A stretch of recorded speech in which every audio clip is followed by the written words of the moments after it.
ತಂದೆ ತಾಯಿಗಳು ఎవరున్నారు అనేవారు? ತಂದೆ ತಾಯಿಗಳು ತಂದೆ ತಾಯಿಗಳು ತಮ್ಮ ಶಿಶುವಿಗೆ ಬಂದ ಭಯಗಳ ಪರಿಹರಿಸಿ ನಿಜ ಮಂದಿರದಿ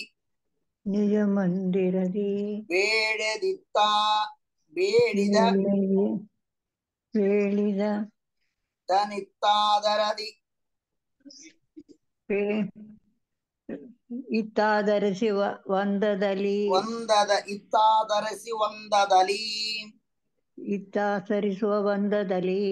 ಹಿಂದೆ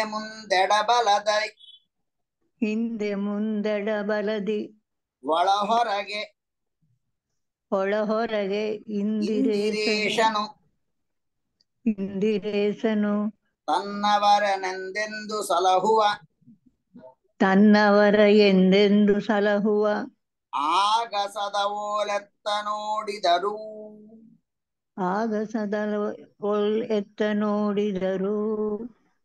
హరయే నమః. శ్రీ జగన్నాథదాసుల వారు భగవంతుణ్ణి అపారమైనటువంటి కరుణా విచారాలలో అనేక కరుణకు సంబంధించిన అనేక దృష్టాంతోపేతమైనటువంటి మహిమలను మనకు తెలియజేస్తూ వచ్చారు. ఇప్పుడు మరొక చిన్న దృష్టాంతం చెబుతూ పిల్లలను తల్లిదండ్రులు ఏ రకంగా రక్షిస్తారు అన్నది ఒక విషయం తీసుకొని దానికి భగవంతుడికి పోల్చి చాలా అద్భుతంగా చెప్తారు.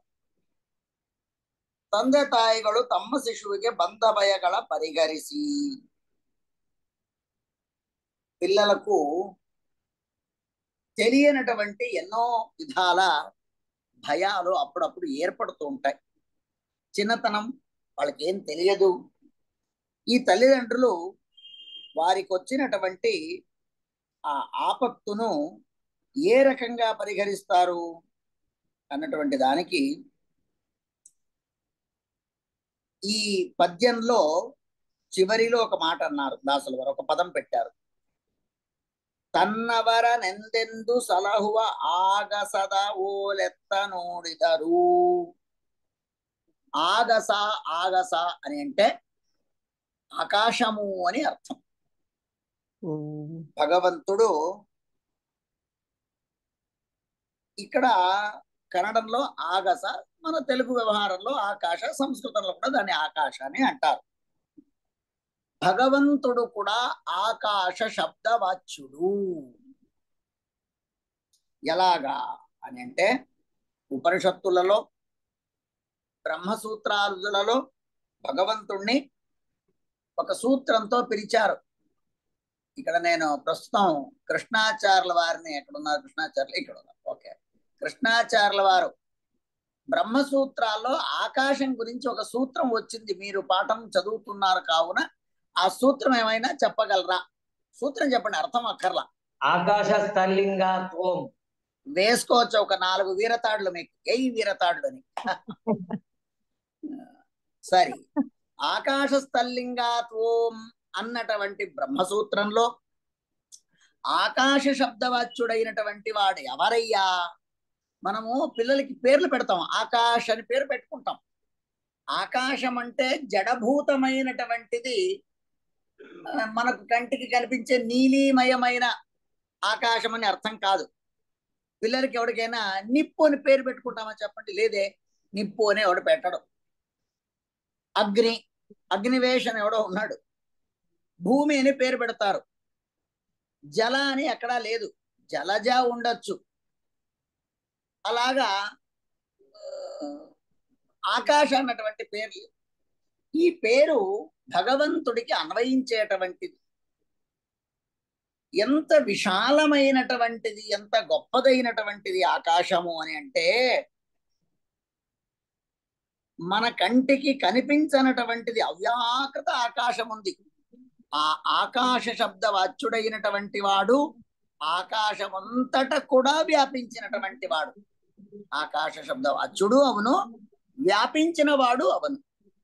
అలాగా వ్యాపించినటువంటి ఈ భగవంతుడు తన పిల్లలను అంటే తన భక్తులను ఏ రకంగా రక్షిస్తాడు అంటే ఒక న్యూనోపమ ఉపమానాలు చూడండి. దేవుడికి ఇవి చెప్పినటువంటిది న్యూనోపమ. ఇది దేవుడి విషయంలో న్యూనం అంటే పెద్దవారి గురించి చెప్పేటప్పుడు వారికన్నా పెద్దవారు ఎవరన్నా ఉంటే చెప్పాలి, కానీ వీడు నాలాగున్నాడు అని నాకన్నా పెద్దవారి గురించి చిన్నవారి విషయంలో దృష్టాంతం చెప్పరాదు. మరి అలాగైతే దేవుడి విషయంలో అధికోపమములు ఏమైనా ఉన్నవా? లేవే, ఇవే చెప్పాలి. అంచేత ఇక్కడ చెబుతున్నప్పుడు ఈ తల్లిదండ్రులు వాళ్ళ పిల్లలను సదా రక్షిస్తుంటారు. కంటి కనుపాప ఏ రకంగానైతే అంటే కళ్ళలో ఏం పడినా తట్టనే కళ్ళు ఒక క్షణంలో అలా మూతపడిపోతాయి, చేతులు కళ్ళ దగ్గరికి వెళ్ళిపోతాయి, కళ్ళంబడి నీళ్లు బయటికి వచ్చేస్తాయి. అంటే ఆ కనుపాపకు కనుగుడ్డుకు ఏమీ కాకుండా ఆ కనురెప్పలు గాని చేతులు గాని కళ్ళలో ఉన్నటువంటి ఆ జల బిందువులు కానీ ఏ రకంగానైతే మనల్ని రక్షిస్తుంటాయో ఇక్కడ ఈ తల్లిదండ్రులు వాళ్ళ బిడ్డలను ఎల్లవేళలా చాలా ప్రేమాభిమానంగా వారిని రక్షిస్తుంటారు. రక్షించడమే కాకుండా భయగళ పరిహరిసి వేడిదనిత్తూ అనే రెండు విషయాలు, భయ పరిహారము మరియు కావలసినటువంటి వస్తువును ఇవ్వడము. అంటే ఒకటి భయ పరిహారం అన్నటువంటి దానికి అనిష్ట నివృత్తి. మనకి ఏదైతే బాధ ఉందో అది నివృత్తి చేస్తారు. ఎవరో వచ్చి పిల్లాడిని కొట్టారు, లేదా పిల్లాడు వెళుతూ వెళుతూ కింద పడ్డాడు, లేదా అక్కడ ఏదో నిప్పు ఉంది వెళ్ళి తెలియక ముట్టుకున్నాడు, నీళ్లు ఉంది మంచి బట్టలు వేసుకొని చాలా చక్కగా అలంకారం చేసుకొని అలాగ వెళుతుంటే నీళ్లలో పడిపోయాడు, వాడే నీళ్లలో దూకాడు, బట్టలు తడి అవ్వగానే వీడికి చలి వేసి ఏడుస్తాడు. అప్పుడు ఆ నిప్పు ద్వారా వచ్చిన ఇబ్బందో, నీళ్ల ద్వారా వచ్చిందో, ఇంకోటి తిట్టిందో కొట్టిందో, వాడే కాలు జారి కింద పడిందో, ఆ వచ్చినటువంటి ఆపత్తు ఏదైతే ఉందో, ఇబ్బంది ఏదైతే ఉందో దాన్ని దూరం చేసి మరుక్షణము ఆ తల్లి ఏం చేస్తుంది, ఆ ఏడుస్తున్నటువంటి బాలకుడికి చేతిలో ఇంత తినుబండారం ఏదో పండో లడ్డో జీడిపప్పో ఏదో ఒకటి చేతిలో పెట్టి ఏడవద్దురా అని చెప్పి వాడిని ఏడవనివ్వకుండా చేస్తుంది. ఒకటి సముదాయిస్తుంది, అనిష్ట నివృత్తి చేస్తుంది, అనిష్టం దుఃఖం అంతా నివృత్తి చేస్తుంది. ఇష్టం ఏంటి, వాడికి ఏదో కావాలి, ఆ ఇష్ట ప్రాప్తి. భగవంతుడు కూడా మనకు చేసేది ఇదే, మనము కూడా దేవుడి దగ్గర అడగాల్సింది ఎప్పుడు కూడా ఇదే, అనిష్ట నివృత్తి ఇష్ట ప్రాప్తి. అనిష్ట నివృత్తి ఏమిటి, మనకు ఈ ఒక రకంగా భవ సంసారం మనకు అనిష్టమే. ఎందుకంటే ఇక్కడే ఉంటే పైకి వెళ్ళలేం సాధనకు. అంచేత అట్లయితే సంసారం అనిష్టం అంటారా అని మరో ప్రశ్న వేస్తే,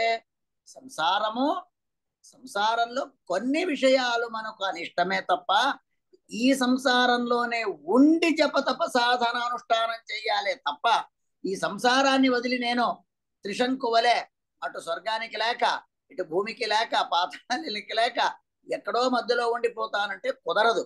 కావున అనిష్ట నివృత్తి జరగాలి. వేడిదనిత్తూ ఆ పిల్లలకి ఏం కావాలో అడుగుతారు.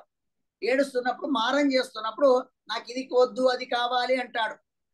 అప్పుడు దాన్ని ఆయా కాలానుగుణంగా తత్తత్కాలానుగుణంగా అది ఇవ్వాలా ఇవ్వకూడదా అని ఆలోచించి ఆ భగవంతుడు లేక తల్లి ఆ పిల్లలకి ఇస్తుంది. ఆ రకంగా ఇందిరేషను ఇందిరేష అన్నటువంటి పద ప్రయోగం చేస్తారు దాసుల వారు. ఇందిరా ఇందిరా అని అంటే ఇందిరేష అని ఎందుకన్నారు అని అంటే ఇందిర ఈవిడ తల్లి లక్ష్మీదేవి. ఆ లక్ష్మికి పతి ఇందిరాయాహ ఈశ, లక్ష్మీదేవికి భర్త అయినటువంటి స్వామి అయినటువంటి వాడు. అందుకనే ఇందిరేషను అని పదప్రయోగం చేస్తే స్త్రీలింగంతో కూడిన పుల్లింగం. స్త్రీ ఏమిటి ఇక్కడ? ఇందిర లక్ష్మీదేవి. ఆవిడతో కలిపి అంటే భగవంతుణ్ణి నారాయణ అని అని ఉండవచ్చు. నారాయణ కేశవ, కేశవను ఇత్తాదరది అని పదం అనవచ్చు దాసుల వారు. అనలా లక్ష్మితో కలిపి అంటే లక్ష్మి కూడా ఇక్కడ తల్లిదండ్రులు అని దృష్టాంతం ఇస్తున్నారు. అంచేత లక్ష్మీదేవిని ఎన్నో స్తోత్రాలలో ఎందరో దాసుల వారు వారి వారి కీర్తనలో తల్లిగానే ఆవిడని వర్ణిస్తూ వచ్చారు. ఎన్నో పాటలు ఉన్నాయి, బోళ్ళని పాటలు ఉన్నాయి. లక్ష్మి తాయి, తాయి జగదంబే, ఇలా రకరకాలుగా. అలాగా ఆ లక్ష్మీపతి అయినటువంటి ఇందిరాపతి అయినటువంటి ఈ భగవంత ఇతడు ఎలాంటి వాడు అంటే, అలాగెందుకన్నారంటే హరిరేవ జగత్ పితృమాతృగతి, హరిరేవ జగత్ పితృమాతృగతి, తనే తండ్రి తనే తల్లి. కావున మధ్వాచార్యుల వారు ద్వాదశ స్తోత్రంలో చెప్పినట్టుగా హరిరేవ జగత్ పితృమాతృగతి అన్నటువంటి విధంగా ఆ భగవంతుడు ఈ పిల్లలకు వచ్చినటువంటి ಎಲ್ಲ ఆపదలను కూడా దాన్ని తొలగిస్తాడు అని చెబుతూ ఇక్కడ ఎంత అంటే ఆగసదవోలెత్తనోడిదరు, మీరు ఆకాశమంతా దాలించిన అంత విశాలమైనటువంటి కాయుడు, వ్యాప్తుడైనటువంటి వాడు, ఆకాశ శబ్ద వాచ్యుడైనటువంటి వాడు ఆ భగవంతుడు కంటికి రెప్పల అంటే పైన ఉండి కింద జరుగుతున్నటువంటి ప్రతి విషయాన్ని కూడా గమనిస్తాడు ఈ భగవంతుడు. ఆయా వారికి వచ్చినటువంటి ఆపదను దూరం చేసి రక్షిస్తాడు స్వామి అన్నటువంటి విచారాన్ని ಶ್ರೀ ಜಗನ್ನಾಥದಾಸುಲ ವಾರು ತಂದೆ ತಾಯಿಗಳು ತಮ್ಮ ಶಿಷ್ಯುವಿಗೆ ಬಂದ ಭಯಗಳ ಪರಿಹರಿಸಿ ನಿಜ ಮಂದಿರದಿ ಬೇಡಿದ ನಿತ್ತಾದರದಿ ಒಂದದಲ್ಲಿ వారి ఇంట్లో కూర్చుండి పెట్టుకుని వారికి కావలసినవన్నీ ఇస్తారు. అలాంటి భగవంతుడు ఎంత కరుణామయి. ఆయన ఎంతటి వాడు అంటే ఆకాశ సమానమైన, ఆకాశం లాంటి వాడు, ఆకాశం అంతటి వాడు, ఆకాశ నామకుడు, అంత గొప్పవాడు.